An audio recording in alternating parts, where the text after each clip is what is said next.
Right, let's get the latest now from Sharm El-Sheikh in Egypt. The United Nations Framework Convention on Climate Change, COP27, is underway, and today President Cyril Ramaphosa is delivering a national statement during the high-level segment of the summit. The summit further provides a platform for discussing how climate actions can be supportive of a broader just transition imperatives. Let's listen in now to the President's address.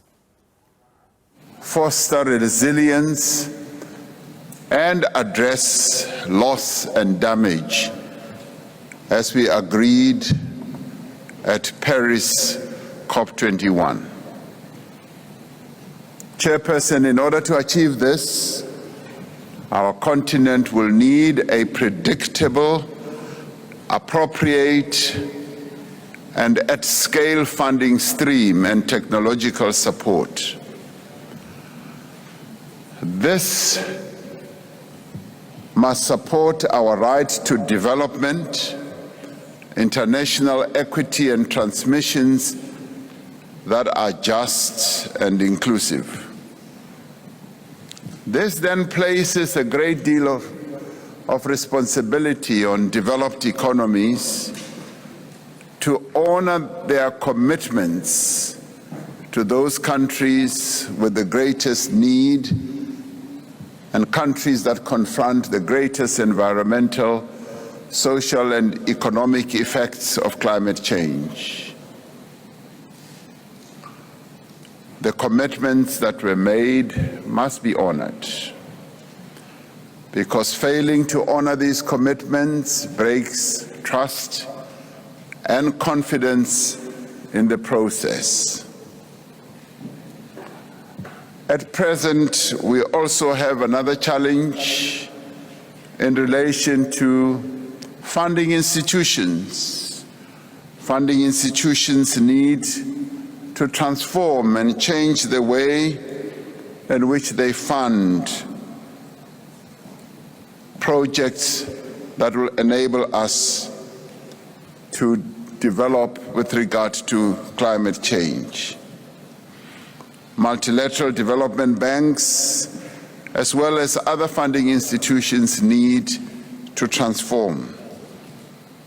At present, multilateral support is out of reach of the majority of the world's population due to lending policies that are risk-averse and carry onerous costs, as well as conditionalities. We need a clear roadmap to deliver on the Glasgow decision to double adaptation financing by 2025. Our emphasis must be on the health, well-being, and food and water security of the most vulnerable people in the world. At a national level, South Africa is fully committed to achieving the most ambitious end of the mitigation range in our updated nationally determined contribution. As a country, we are guided by a just transition framework and an investment plan that outlines the enormous scale and nature of investments that are needed to achieve our decarbonization goals over the next 5 years. We are already scaling up investment in renewable energy and are on a course to retire a number of aging coal-fired power stations. At COP26 in Glasgow last year, France, Germany, the United Kingdom, the United States, and the European Union offered support in the form of a just energy transition partnership to South Africa. It is our hope that this partnership will offer a groundbreaking approach to funding by developed economy countries for the ambitious but necessary mitigation and adaptation goals of a number of developing countries. South Africa is hopeful that the commitments that were made to put effect to this partnership will be met. And we have already said the amounts of money that are needed for South Africa to embark on this difficult journey are close on to $90 trillion.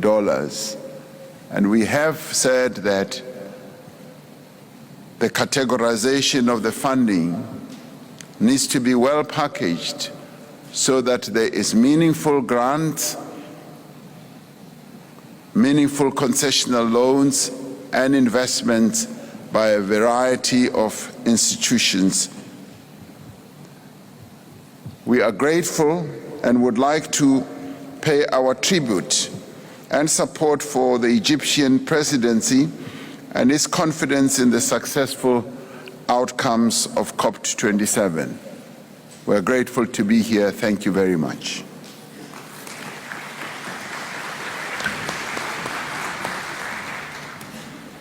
Thank you, Your Excellency, for your statement. It's my pleasure to welcome His Excellency Mr. Evariste Ndayishimiye, President of Burundi. Your Excellency, you have the floor.